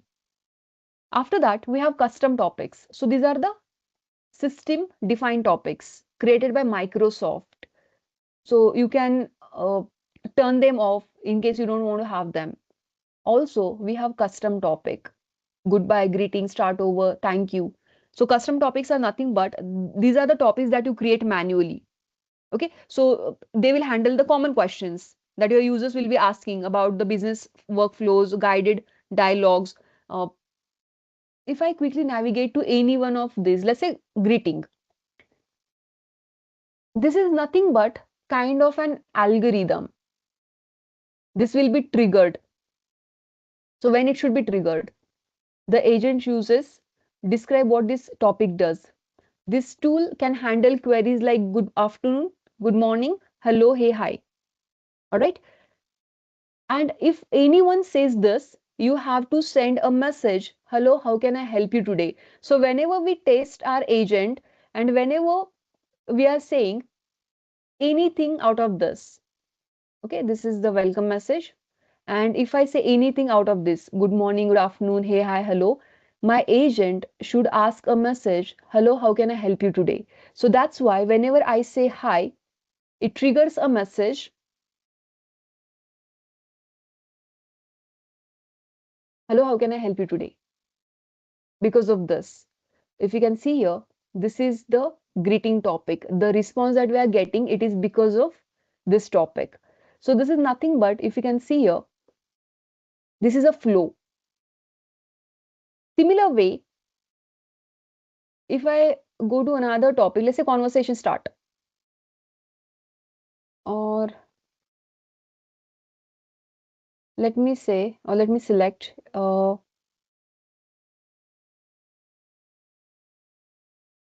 goodbye. All right. So here, now, for different conversation, we have different topics. You can have one as well, but in order to avoid any kind of confusion, we can keep it simple. For example, there should be separate topics to start a conversation. There should be a different for a fallback scenario, for conversation boosting, for goodbye scenario. So here it says this will be triggered if someone says bye, bye for now, bye now, goodbye, no thank you. So if someone says like this, you should be asking a question. Would you like to end our conversation? And the value is Boolean. Boolean is always true or false, yes or no. So if I say bye,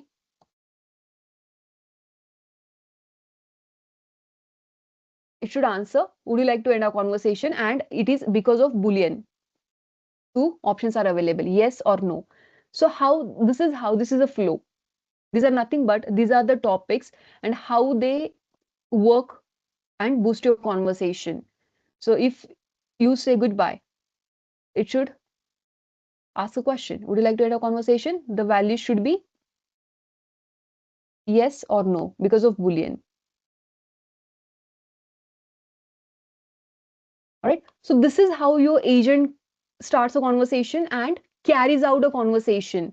So if that person says no, I don't want to end the conversation. The answer is no. So whenever it is no, whenever it is false, say go ahead. I'm listening. If it is yes, if it is true, end of the conversation. Redirect this to another conversation.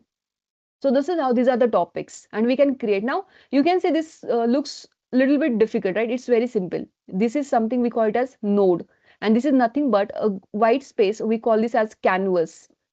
If I click on nodes, I should be able to see different nodes. send a message, ask a question, ask with adaptive card, add a condition, variable management, topic management, add a tool and advance. So you can achieve very complex level of agents with the help of these options. These nodes are there, connectors, tool. You can add a new agent flow as well. We are going to talk about a flow. These are the nodes and these are the topics. So you can say, all right, how to create this? It looks very difficult, but you can add a topic over here. Again, you can take the help from Copilot. You can start creating your topic from blank, or you can add it from description with Copilot. So if I select the second option, I can literally ask Copilot to create a topic for me, the name of the topic and what you want to know. For example, let a user check the status of their flight, accepting the flight number and date. So I can literally put the information over here. If someone is doing this, I have to design this flow. I have to create this algorithm with the help of Copilot. So these are some example. Let someone order a pizza, choosing from common pizza types and how many they want to order. So you have to give the prompts like this. Then we have activity. Activity is nothing but it'll it involves understanding how your agents work, making changes and seeing the results. It will allow you to build better agents. So it kind of it tracks the information. It will give you the visual uh, representation that what your agent is doing in the back end. So if you notice while we were doing this, it starts an activity. It shows us from where it is fetching the data and everything. This is an activity. We get to see the activity map. Then we have evaluation. In Copilot Studio, you can create a test set. This is nothing but, as its name suggests, we use this to evaluate the performance of your agent. And test cases let you simulate real world scenarios for your agent. So you can measure the accuracy, relevancy, and quality of answers to the questions the agent is asking. And lastly, we have analytics. Analytics is nothing but it will show you the performance of your agent. It will show you uh, what is the performance, how many queries it has resolved, the feedbacks, the performance of your agent, how many queries are resolved, how many queries are escalated to the human representative, customer representative. This is because of analytics. I'll have to publish this in order to see the analytics. And lastly, we have channels. Okay, channels are nothing but we talked about. These are the different channels where you can publish your agent. These topics are there, and then we have settings. In settings, I get to see different types of settings. Orchestration. Do you want to use generative AI? Generative AI is nothing but AI will use, yeah, generative AI will be used in your agents to generate the responses. So whenever your agent will not understand how to respond, generative AI will come to the rescue. After that, I get to see agent details, names, icon, logo, security settings. I can have the authentication setup, web channel security, connection settings are there, authoring canvas, how many nodes I can have in a single canvas, entities are there. So people who are from developing background, programming background, they know these are nothing but these are the kind of data types that you can use in your topics: age, boolean, city, color, continent, date and time, duration, email, money, number. So you can add your new entity and you can also use the registered uh, or you can register an external entity. Then you can add the skills. So for example, let's say I'm working for a salon and there is a website and I'm creating an agent that should be published on my website. So it has a calendar. So whenever any user will visit to my website, it should show the slots, booking slots, which are available. So that whenever that person will select a date and time, a slot will be selected. It should trigger an email, booking email to the customer's email address. Now it is a skill. We are performing a task using an agent. So you can add this as a skill. So with the help of this skills option, you can enable your agent to book an appointment, to send a confirmation email or manage tasks. So you can add different types of skills over here. Then we have voice recognition feature. In case you want your agent to use voice recognition feature, that is also available. Then we have languages. Like I told you, right now, almost 25 plus languages are supported by Copilot Studio. You should be able to see here Danish, Dutch, English, Finnish, French, German, Greek, Hebrew, Hindi, Indonesian, Italian, Japanese. So this is multilingual. Turkish, Thai, Swedish. You can use that. Language understanding is there. These are the models, NLU and CLU. So whatever model you're comfortable with, you want your agent to use, you can use this. Component collections is there, advanced is there, application insights. So these are the settings option. After that, again, if I quickly navigate you to the agent that we have created for weather. Okay, so we talked about these options. We know what is knowledge, tools, agents, topics, evaluation, analytics, channels. We know how to publish. These are the settings. This is the testing environment, name, description, orchestration, triggers. Now here we have these options. This is the home option where I can go ahead and I can see this option. Then we have create option. In that we have two options, new agent and templates. Then I get to see all the agents that are available within my environment. And here we have flows. These are nothing but these are the workflows. So you can start a new agent flow over here. Pretty simple. It's a part of Power Automate. So if you don't know, we have a Power family. We have Power BI, Power Automate, Power applications are there. Earlier, we had Power Virtual Agents, which was a part of Power family. This is nothing but Copilot Studio. So Microsoft has rebranded Power Virtual Agents as Copilot Studio. So Copilot Studio, directly or indirectly, it is a part of Power Platform family. So it integrates very smoothly and it blends and it works very smoothly with Power applications. So you can create your Power Automate workflows and you can integrate that within your agent. So if I say, okay, I want to create a new agent workflow, I can have a designer, I can see the activity analytics I can have, and I can trigger it. So if you can see here, I get to see different. For example, when the uh, what is the trigger? When this flow should be triggered. So let's say when an agent calls the flow, HTTP, manually trigger a flow. So I can select the flow, I can create this flow, I can add a trigger, I can use the connectors, DevOps, Forms, MSN Weather, OneDrive. So I can use this. For example, let's say I use OneDrive. So whenever there is a file that is created in OneDrive, it should be triggered. So if I say this, a file is created, I'll have to sign into OneDrive. Okay, we can do that.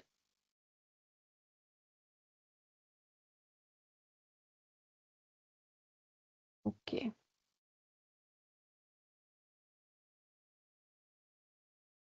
Okay, I'll have to add the email address over here. That's fine.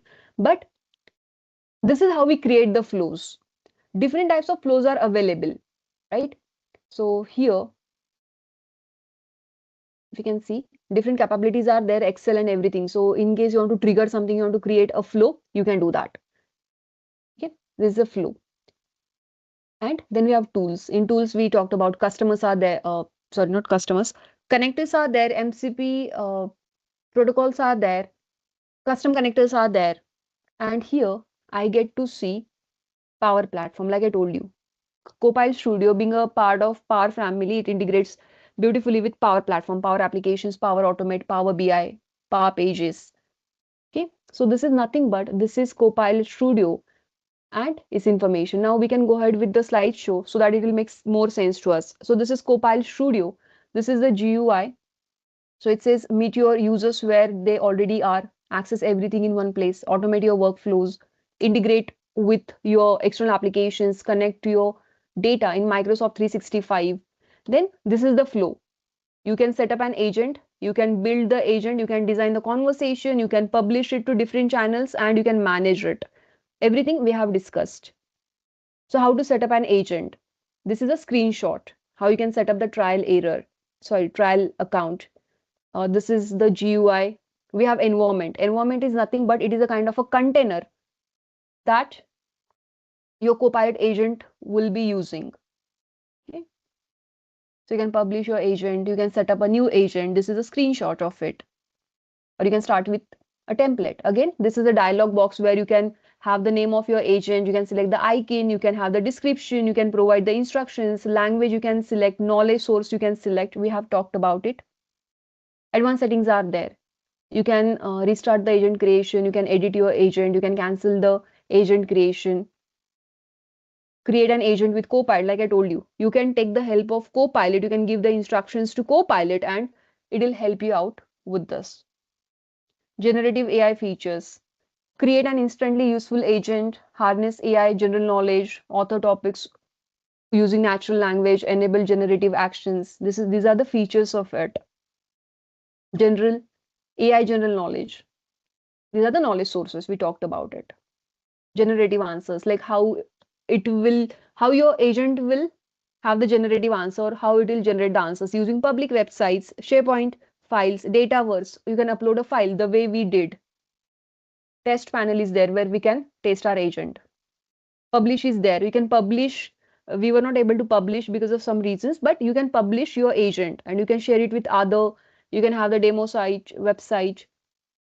Different channels are available, and you can share the agent. You can export that. You can share that within your organization. This is how demo website looks like. Okay, whenever you don't have a real website, but you want to see how it will look like on your website. So this is how agent looks like on your demo website. This is the second topic. Now we have third topic about the daily workflows. How to integrate Copilot agents into daily workflows.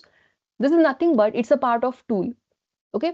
So in that scenario, why do we create the flows? Because we have to achieve the automation. It will automate the task with structure and consistency. It will utilize AI-driven intelligence to handle complex scenarios, and you can create an agent flow. You can use the tools tab, you can add a tool, you can have a new agent flow. Okay. Agents and agent flows better together. Yes, definitely yes. So it accesses the information from other systems, it handles complex scenarios and automate fixed components. These are the autonomous agents. Basically, they work independently based on your organization requirements. So how they work? First of all, trigger activation, like whenever any action will happen, it will trigger some flow. Then process automation, follow the guardrails, seek assistance, orchestrate other agents, integrate AI reasoning. Now there is a scenario that let's assume we have to build an HR agent to simplify employee onboarding. And that should be providing the general information and answering onboarding queries, submitting onboarding requests automatically, send approval emails to hiring managers and analyze responses and take appropriate actions. So in that scenario, how we can create it? Let's select new agent option and configure the agent name, employee onboarding agent, description, an agent developed to simplify the employee onboarding process. These are the instructions that you are responsible for onboarding, and after you receive the onboarding request from HR, validate the details and everything. This is the instruction. Now enhance agent intelligence. We have to enable the orchestration so that it will use generative AI, Gen AI, to respond in a better way. Then we have to add a knowledge to our agent. So we can add the knowledge source. What knowledge source we have added? Let's assume Dataverse. And we are adding a file about employee details. Okay, knowledge description, what this knowledge is all about. Then we have added this. Then create and configure actions. So we can add the actions over here. What kind of actions we want to have? Send an email to employee from a shared mailbox, send an email. Okay, so we selected this. Office 365 Outlook. It will connect to your Outlook. And then we have description for the agent to know when to use this action. And we'll be adding this action. So we will add this action. Then create and configure the triggers. Okay, how it should be triggered. When a row is added, modified or deleted in that particular file or Dataverse, then this should be triggered. Whenever new employee is there, trigger name. Add the trigger. what should be done. This is a workflow, how it will work. What are the triggers? What are the actions? Okay. So when a new email receives or arrives, these are the triggers. Add a trigger. What should be done? Then edit triggers in Power Automate. In the same way, we can have the triggers. We can set up the workflow. Okay. So these are the screenshots that how we can create and set it up. Because of the time limit, we are not able to demonstrate this, but it's very simple. And then we have the last topic. What are the best practices and real world use case scenarios? We talked about agents, we talked about agent types, we explored Copilot Studio, workflows, or different options are there. We set up the agents, very simple agents we have set up. What are the best practices are there? Why do we have the automation? There can be n number of scenarios: data analysis, ticket triage, user analysis, RCA, UI testing, document generation. So simply start by improving an existing process. Whatever you're doing, you have to improve it. So what are the real world use case scenarios are there? HR onboarding. You can automate the employee recruitment and onboarding processes. Then you can use it in IT management. You can streamline your IT service request and management tasks. You can use this in customer services. So it will enhance the customer support and interaction efficiency. Sales generation, lead generation, back office operations. So you can use this in these scenarios. Again, the business case for agents: increased productivity, cost saving, improved accuracy, enhanced compliance, better collaboration, stronger security, faster turnaround time, scalability. What are the business benefits are there? Right? Pretty self-explanatory.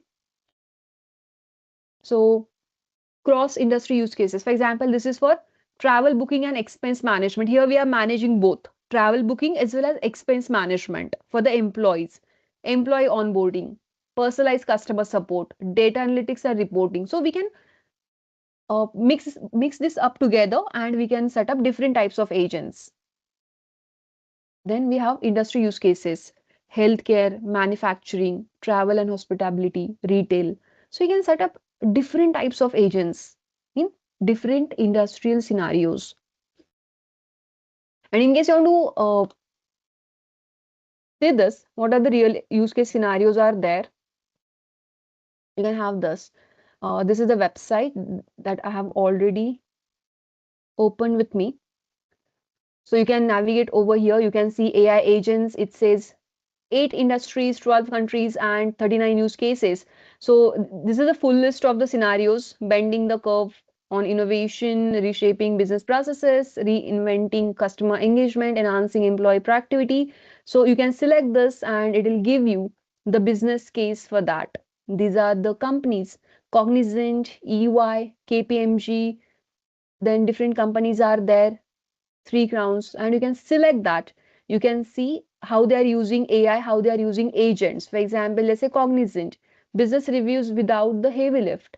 So for the customer success teams are Cognizant, and you can go through this. Okay, different scenarios are there. Again, what you can do, you can change this. You can see the full list of the companies, and it will show you the full list of the companies. And again, you should be able to see how these companies are using AI. Okay. So this is it from my end for today. We talked about agents, we talked about agent types, we explored Copilot Studio, we demonstrated how we can set up an agent, how we can publish it, what all options are there. So I hope this was useful and helpful for everyone. So yes, please continue your learning and get Microsoft certified. In that, what is the benefit of certification? It's very simple. This is the age where the competition is very high. And in case there is in case you want to switch your job, in case you want to have a promotion in your profile, certification is very important because it's a proof that you are very well versed this topic. So in case you have to stand out, you have to earn more, you have to go ahead with the certification. So different certifications are available. And yes, these are the numbers that how certifications can get you at different places. So it says well trained and certified teams are most 20% more productive than other stuff. That's very important, and yes, that's very true. So how training improves timeliness, insight, and business impact, the personal and career benefits of certification, the direct relationship between continuous learning and higher pay. So, how certification improves productivity, efficiency, and job satisfaction. So, you have to be certified to work with certain projects and everything. So, certification is very important. You can grow your business and you can grow your career with different Microsoft certifications, trainings. We have so many different certifications available with us, fundamentals to advanced, associate level certifications are available, expert level certifications are available, trainings are available, right? And you can renew your certificate. So whenever you earn any certificate, you are supposed to renew that after 1 year or after 365 days. So what is the requirement and everything is there. You can explore this with Microsoft documentations and you can keep your certification up to date by renewing it.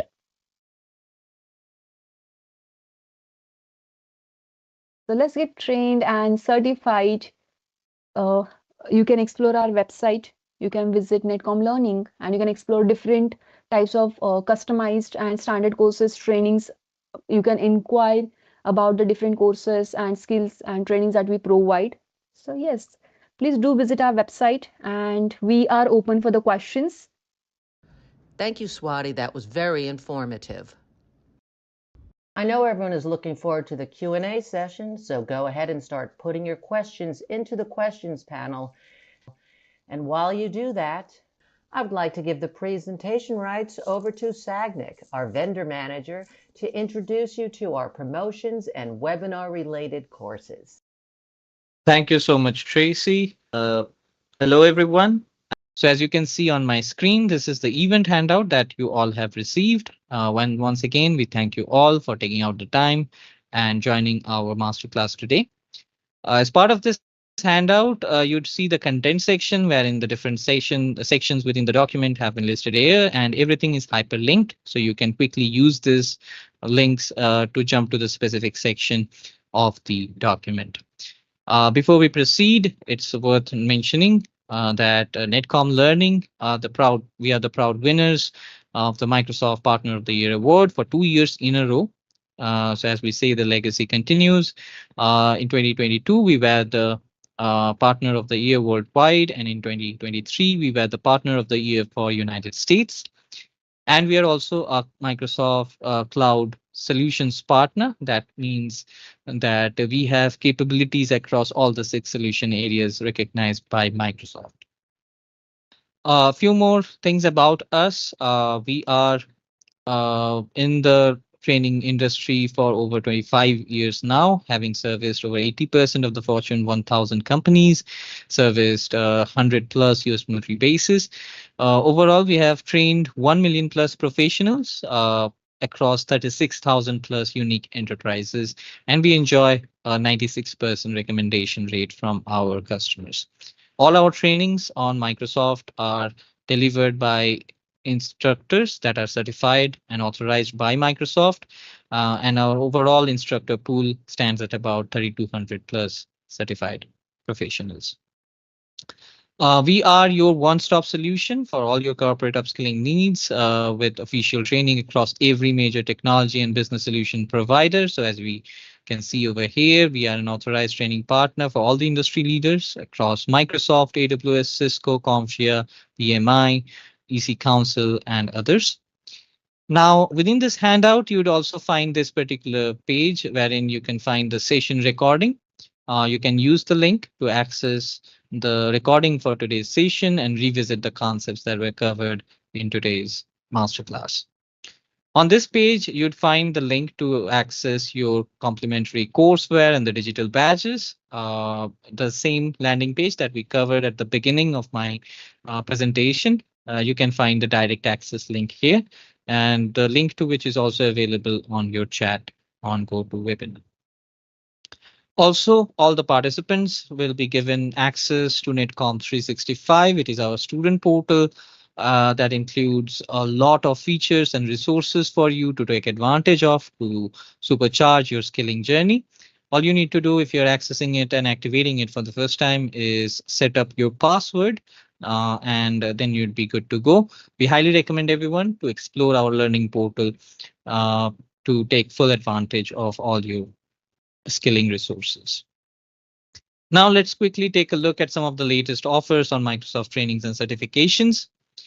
First up, we have the Microsoft Quick Start program, which is applicable across the entire portfolio, encompassing Azure, Security, Microsoft 365, Dynamics 365, and Power Platform.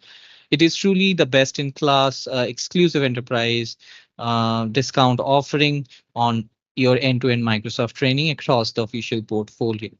The pricing model is quite simple and straightforward. If you have a team, if whether you are a large organization or a small organization, and you have a team to train across departments or within the same department, we have two options for you depending on your team size.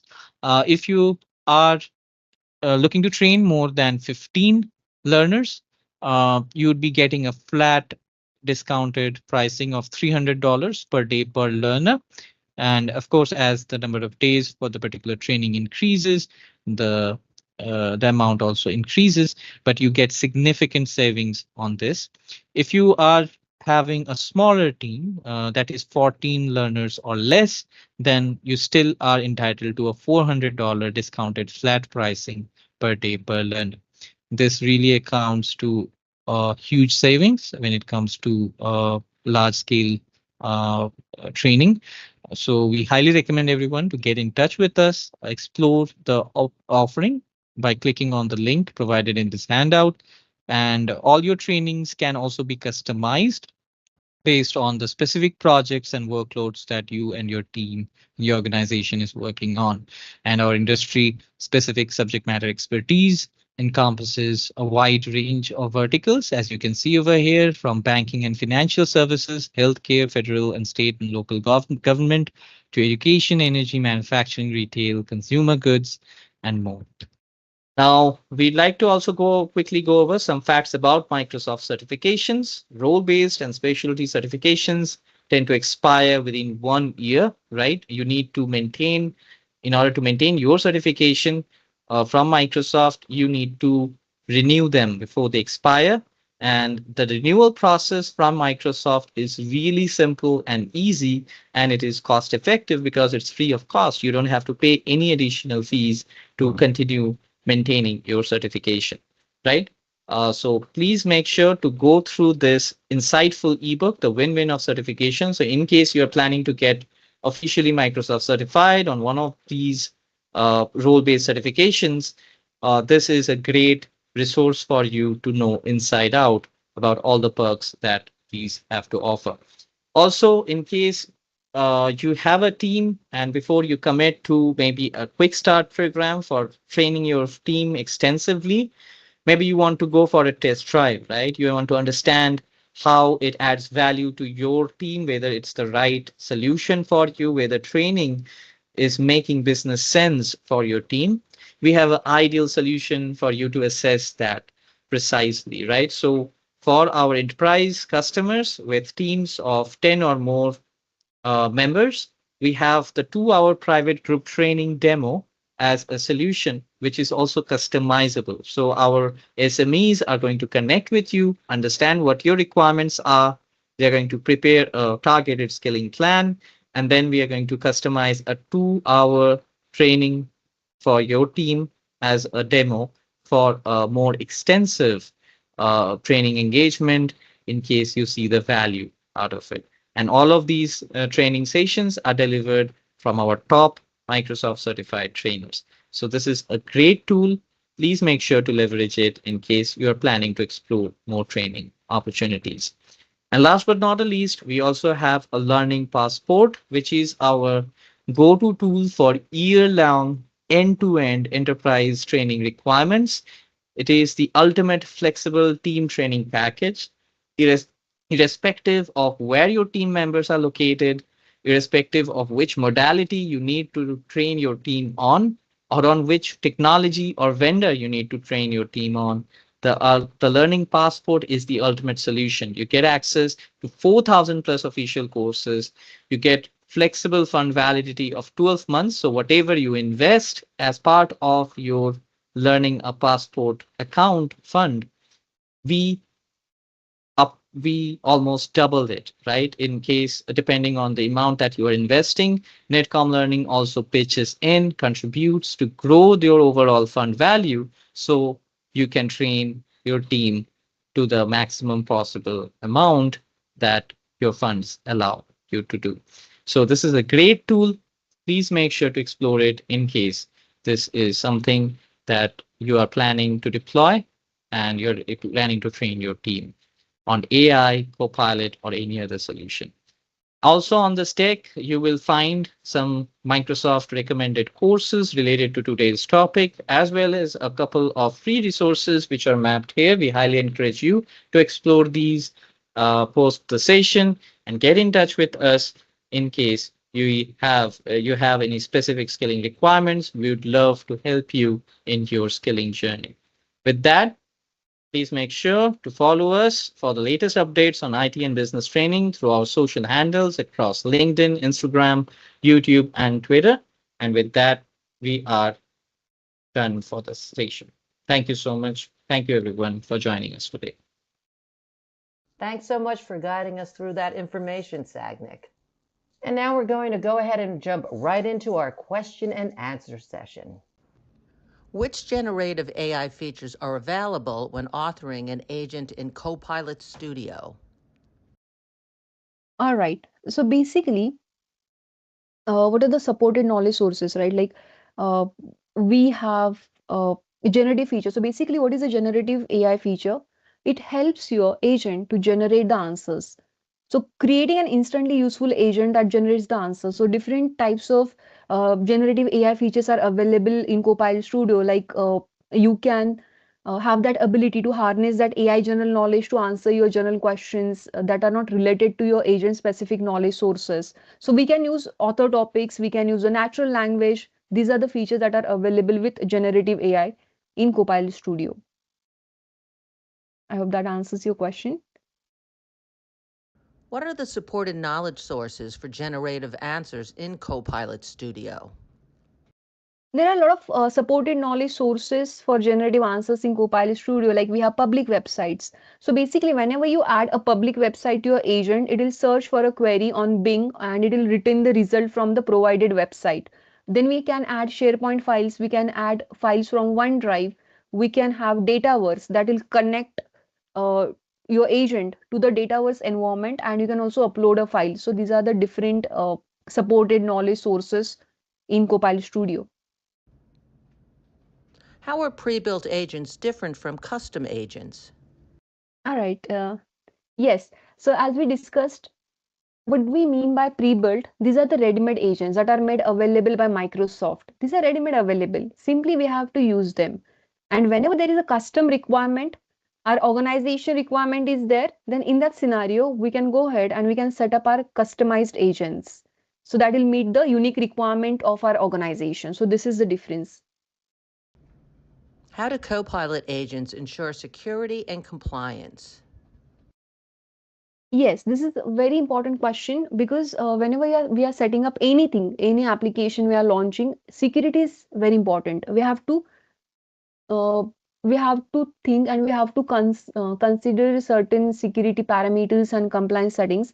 So basically, whatever agents that we create using a Copilot Studio, those are governed through IT policies.